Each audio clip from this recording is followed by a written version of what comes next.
Entertainment industry के लिए साल 2020 काफी बुरा साबित हो रहा है। बॉलीवुड म्यूजिक डायरेक्टर वाजिद खान के बाद भोजपुरी सिनेमा के बड़े म्यूजिक डायरेक्टर धनंजय मिश्रा के निधन की खबर आई है।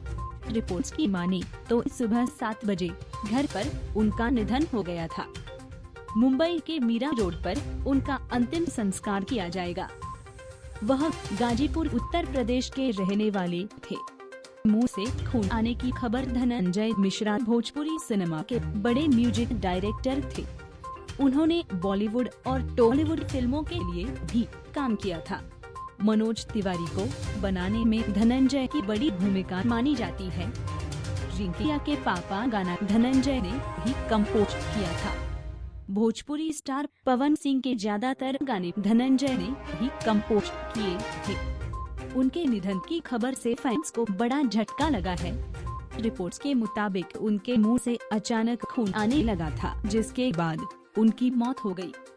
सोशल मीडिया पर उन्हें श्रद्धांजलि दी जा रही है।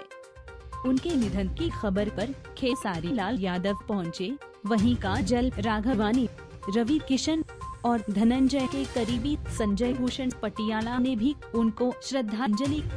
यह साल एंटरटेनमेंट इंडस्ट्री के लिए बेहद दुख भरा साबित हो रहा है। बीते दिनों म्यूजिक डायरेक्टर वाजिद खान के इंतकाल की खबर ने सबको बड़ा झटका दिया था। वाजिद खान को किडनी की समस्या था, गले में इन्फेक्शन था और उनकी कोरोना रिपोर्ट भी पॉजिटिव आई थी।